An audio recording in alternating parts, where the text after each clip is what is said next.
Welcome back to the box office, guys. We got another episode for you today. We have Shakur Stevenson versus Jeremiah Nakathila. Now, keep in mind, Shakur Stevenson is a heavy favorite. Not a lot of value as far as sports betting goes. Jeremiah is looking to do what no one has been able to accomplish at the pro ranks and defeat Shakur Stevenson. Shakur Stevenson stands at a minus 5,000, meaning you have to bet $5,000 to get 100 back. No value at all. The reason why we did today's episode on a Wednesday is because the odds came out. The over-under is 8.5 rounds. All right, 10-round fight, 8.5 rounds. And Shakur Stevenson is projected to get the KO. But that's why we fight. That's why we have these bouts. And for some reason, the odds makers always get it right.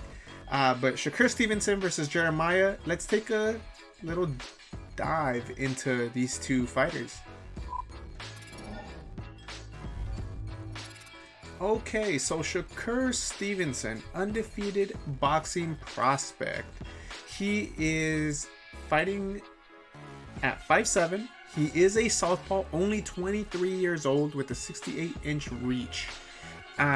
He is, as I mentioned before, undefeated, 15 wins, 8 of them coming by KO.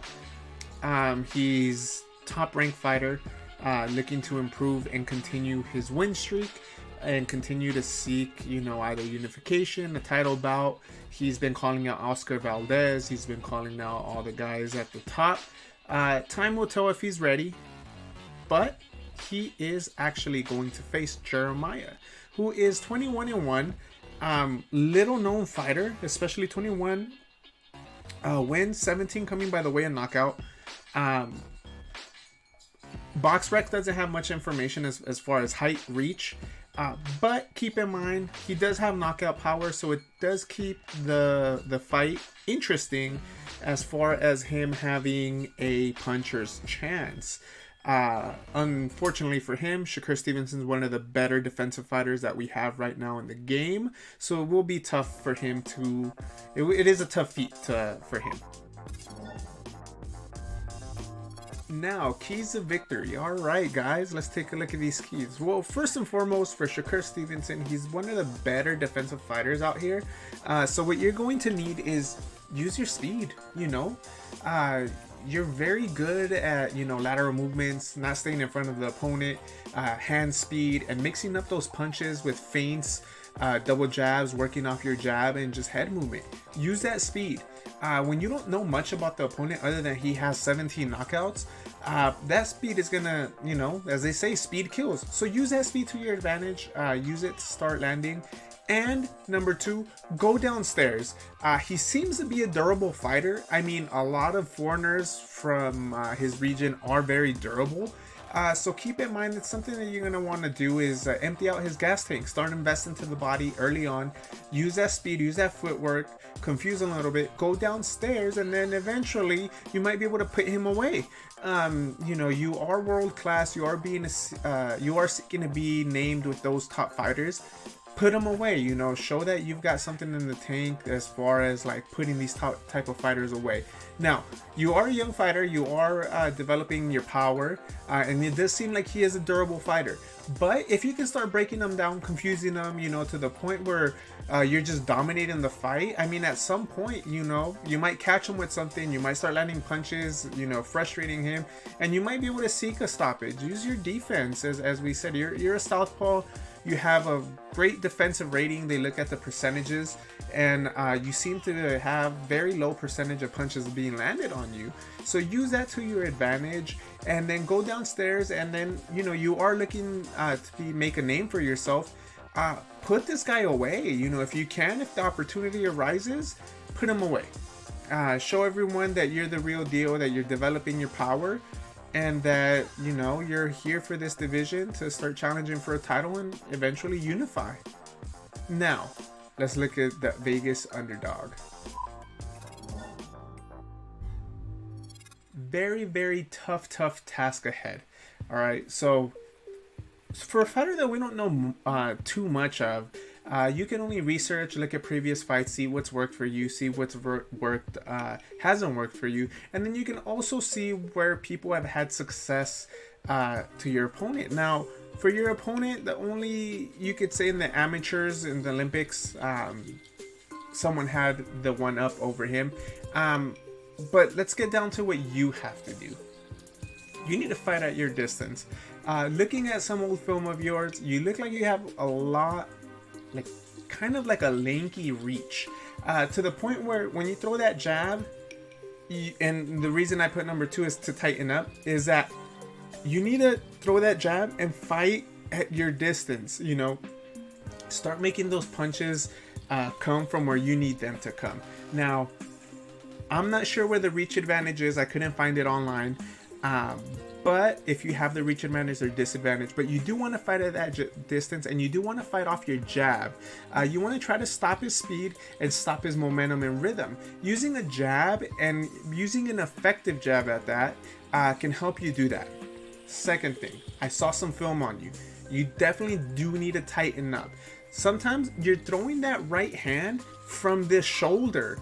You kind of carry it right here, you throw that jab, and then you shoot from the shoulder.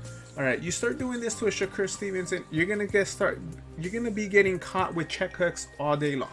So what you want to do is you want to keep that guard a little bit higher. When you throw that jab, keep that right hand up. If you throw a left hand, keep that opposite hand up. You throw a hook, you're on the phone answering the telephone. All right, you want to tighten up your guard, because from what I've seen, you do fight from a distance, but that 1-2, you can see it coming from a mile away. So tighten it up a little bit, keep that guard up, and try to sneak something in behind that jab. The way you're going to do that is by tightening that up and not being so, don't give it away. You know what I mean? Don't telegraph your punches, and kind of just try to stay nice and tight so you can land and mix up your punches when you have the chance to land. You do have a high knockout ratio, which is going to make the fight entertaining, but you got to be able to just iron out some wrinkles in your game. And step number 3 is something you never want to do with the superior boxer, and Shakur Stevenson is one of the best boxers out there right now in the game. You can't wait. You can't try to get into a chess match with the Shakur Stevenson. The reason I say this is because if you try to get into a chess match, it's going to be kind of like playing, you're going to be playing checkers, he's going to be playing chess. You can't wait. You got to fight at your distance, but you got to press the issue. You got to give him less time to think and less time to box.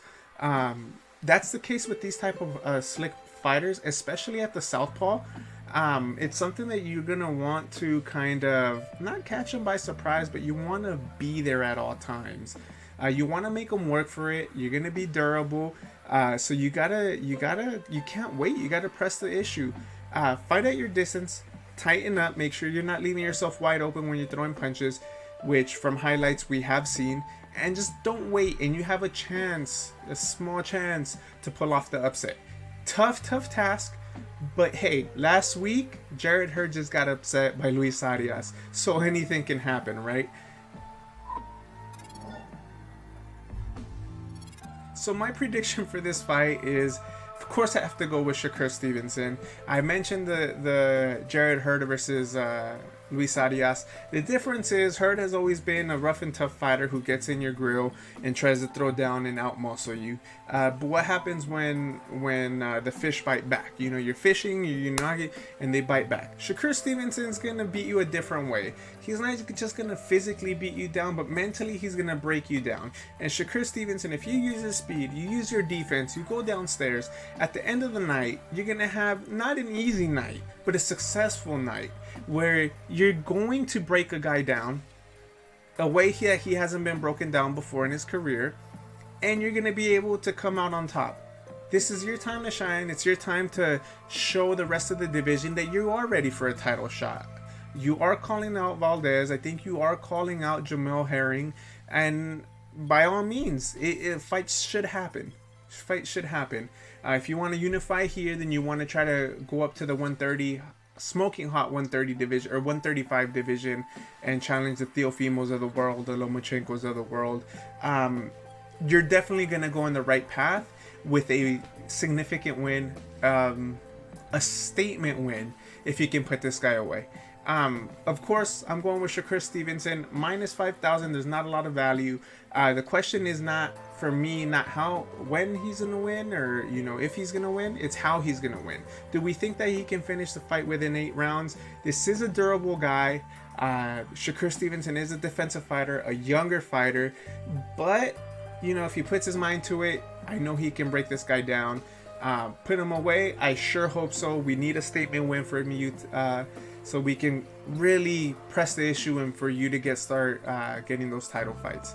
But there you have it, guys. Shakur Stevenson. I got him winning. Comment down below. Please like, subscribe.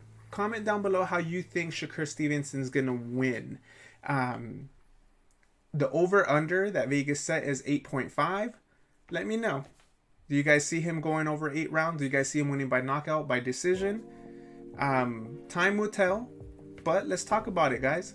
This is Box Office. Take care, guys. See you guys soon.